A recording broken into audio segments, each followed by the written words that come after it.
आचार्य जी, जब हम जैन जीवन शैली की बात करते हैं तो उसमें भोजन के संयम की बार बार बात आती है।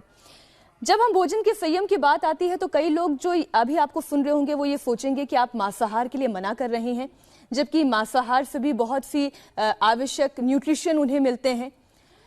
क्यों मांसाहार नहीं करना चाहिए? देखिए बहन मीनाक्षी जी, मैं ये कहना चाहूंगा, आहार का भोजन का संबंध केवल हमारे शरीर से ही नहीं, आहार का संबंध हमारे आचार से है, हमारे विचार से है, हमारे व्यवहार से है।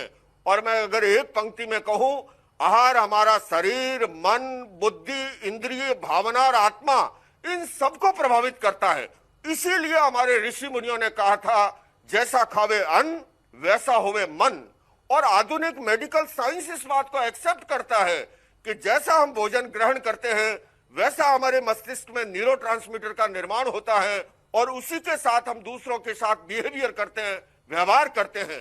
ये जो मांसाहार का निषेध है वो केवल हिंसा और अहिंसा ये के लिए ही नहीं, इसमें बड़ी गहरी दृष्टि रही है। हमारे ऋषि मुनियों ने आहार को 3 भाग में बांटा, तामसिक आहार, राजसिक आहार और सात्विक आहार। चूंकि मांसाहार हमारे भीतर तमस को पैदा करता है, उत्तेजना को पैदा करता है, आक्रामकता को पैदा करता है और एक पंक्ति में कहूं तो बिन लादेन प्रवृत्ति को पैदा करता है। इसलिए हमारी यह मांसाहार का निषेध है। और इस समय कहा जा रहा है कि यह कोरोना वायरस भी वुहान की मीट मार्केट से उठा। कितनी सच्चाई है नहीं मैं नहीं कह सकता, पर मैं ये अवश्य कहना चाहूंगा, जिस न्यूट्रिशन की आप बात कर रहे हैं इससे अधिक पौष्टिक तत्व हमें शाकाहार के अंदर भी मिलते हैं। मैं इसलिए नहीं कि जैन मुनि हूं इसलिए शाकाहार की वकालत करता हूं, बल्कि मैं ये कहना चाहूंगा कि शाकाहारी प्राणी और मांसाहारी प्राणी की शरीर की संरचना बिल्कुल भिन्न होती है।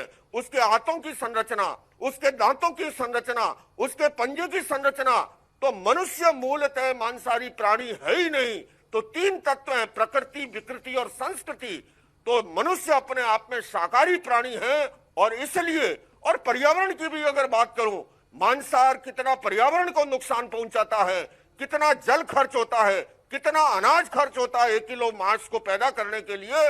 इसलिए मैं फिर जोड़ दूंगा, मैं किसी की आस्था और विश्वास को ठेस नहीं पहुंचा रहा हूं, पर मैं शरीर शास्त्र की दृष्टि से, आर्थिक दृष्टि से, पर्यावरण की दृष्टि से मैं घोर वकालत करता हूं इस बात की कि मनुष्य को शाकाहार की ओर बढ़ना चाहिए, जिससे कि वो बीमारियों से भी बचे और इस प्रकार के वायरस से भी बड़े। जहां तक पौष्टिक तत्वों का सवाल है, बहुत से और ऐसे पदार्थ हैं जिनमें सारे पौष्टिक तत्व हमें उपलब्ध हो सकते हैं।